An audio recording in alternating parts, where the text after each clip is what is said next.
दोस्तों, अगर आप अपने किसी प्लॉट की या फिर फ्लैट की या ज़मीन की रजिस्ट्री कराने जा रहे हैं तो आज की इस वीडियो में आपको हम बताएंगे कि आपको कौन कौन सी बातों का ध्यान रखना है।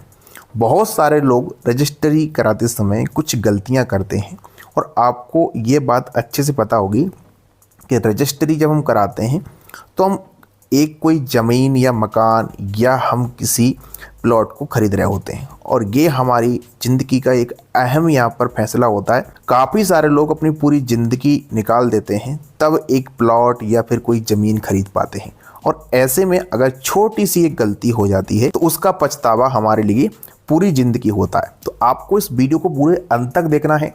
आज की इस वीडियो में आपके लिए बहुत कुछ ऐसी इम्पोर्टेंट बातें बताएंगे जो आपकी रजिस्ट्री कराते समय आपके लिए बहुत काम आएंगी। आपको हम बताएंगे कि आपको कौन कौन सी गलतियां नहीं करना है। चलिए स्टार्ट करते हैं इस वीडियो को।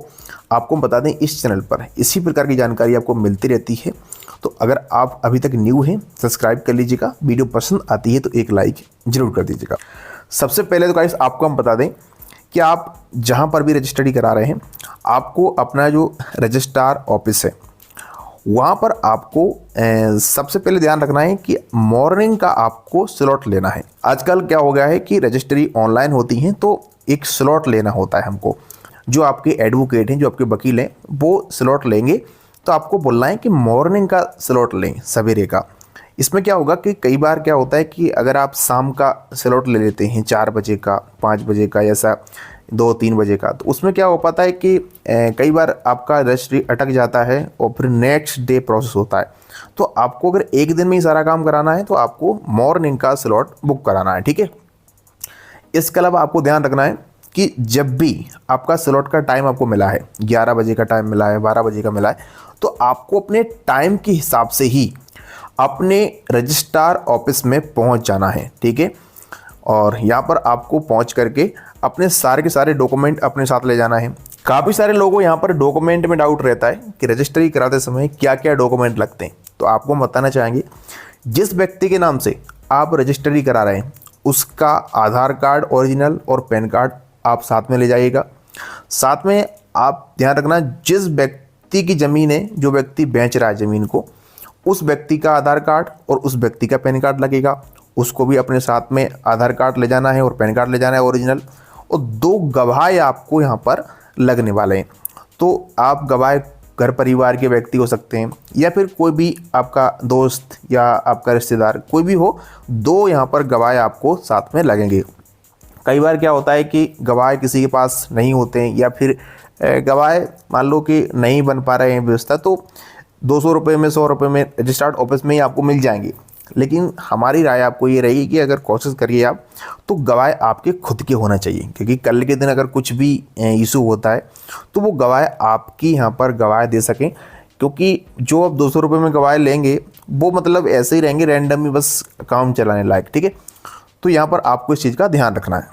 इसके अलावा एक गलती जो मोस्टली यहाँ पर लोग करते हैं वो क्या करते हैं कि रजिस्ट्री को ना पहले पढ़ते नहीं है। मतलब जो सेल ड्राफ्ट होता है, सेल ड्राफ्ट का मतलब जो आपकी दोनों के बीच में बात हुई है, कुछ आपने पहले पैसा भी दिया होगा ज़मीन खरीदने के लिए, तो यहाँ पर जो व्यक्ति ज़मीन बेच रहा है और जो खरीद रहा है उन दोनों के बीच में जो सेल ड्राफ्ट बनता है वकील बनाएगा आपका, ठीक है।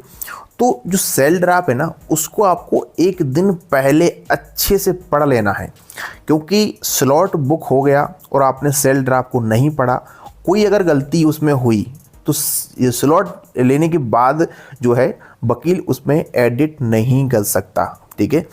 तो यहाँ पर आपको इस चीज़ का ध्यान रखना है कि आपको स्लॉट बुक कराने से पहले जो वकील से सेल ड्राफ्ट है वो मंगा लेना है, उसका पूरा का पूरा PDF अपने मोबाइल फ़ोन में या फिर फिजिकली, और उसको अच्छे से पढ़ना है और उसमें देखना है कहीं ऐसा तो नहीं है कि आपका कोई ऐसी बात है जो छूट चुकी है, आपका नाम इधर उधर तो नहीं हो गया किसी का।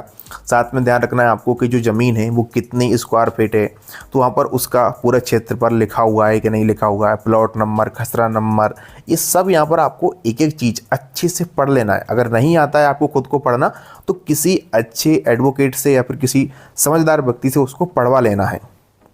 क्योंकि अगर एक बार गलती यहाँ पर हो गई तो फिर वो वही गलती आपकी रजिस्ट्री में आएगी, और भाई रजिस्ट्री में गलती आएगी तो मतलब समझ लो कि एक पूरा का पूरा मामला बिगड़ जाएगा, और उसके लिए फिर मतलब पूरे पापड़ बेलने पड़ेंगे दोबारा से आपको। तो आपको ध्यान रखना है कि कोई भी गलती ना हो, आपको सेल ड्राइव देख लेना अच्छे से। और अगर बाई चांस कुछ गलती हो भी जाती है, मान लो किसी भी सिस्टम एरर की वजह से या फिर रजिस्ट्रार से या फिर एडवोकेट से, तो आपको दूसरे तीसरे दिन ही उसको एडवोकेट से बोल करके और सही करा लेना है। ज़मीनी विवाद जितने ज़्यादा टाइम तक बढ़ते हैं उतने ज़्यादा ही भैया खतरनाक होते जाते हैं। जब आपकी रजिस्ट्री होगी तो वहाँ पर आपको बहुत ज़्यादा टाइम नहीं लगता है। अगर भीड़ होगी तो टाइम लगेगा, लेकिन अगर मैं नॉर्मली बात करूँ तो बस केवल आपके वहाँ पर 2 ही काम होते हैं। आपका एडवोकेट सब करा देगा, बाकी का बस क्या होगा, सबसे पहले आपके फ़ोटो खींचेंगे, जो यहाँ पर व्यक्ति ज़मीन खरीद रहा है उसका फ़ोटो खींचेगा, जो व्यक्ति ज़मीन बेच रहा है उसका फ़ोटो खींचेगा, 2 गवाहों के फ़ोटो खींचेंगे, ठीक है। इसके बाद फिर दूसरे स्टेप पर क्या होगा कि जिस व्यक्ति ने ज़मीन खरीदी है उसको साइन करने पड़ेंगे डिजिटली पेन से। जिस व्यक्ति से आप ज़मीन खरीद रहे हो यानी कि जो सेलर है उसको भी यहाँ पर साइन करने पड़ेंगे, ठीक है। दोनों को साइन करने पड़ेंगे, और जो 2 गवाह आपके हैं उनको भी साइन करने पड़ेंगे। और यहाँ पर ध्यान रखना, गवाहों के भी आधार कार्ड आपको लगेंगे। यहाँ पर आपको गवाहों के आधार कार्ड ले जाना है, ठीक है। तो यहाँ पर सबके साइन हो जाएंगे।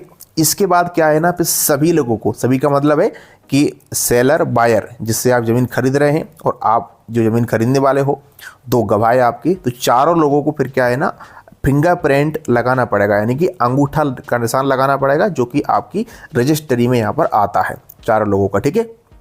तो वहाँ पर इस प्रकार से आपका सारा का सारा काम जैसे इतना होता है तो आपकी रजिस्ट्री हो जाती है। इसके बाद आपको वेट करना है, और 1-2 दिन के बाद जो आपका एडवोकेट है वो आपकी रजिस्ट्री आपको दे देता है। अगर आपने ज़मीन या फिर प्लॉट फाइनेंस कराया है तो फिर आपकी रजिस्ट्री आपको नहीं मिलेगी, वो बैंक में जमा होगी।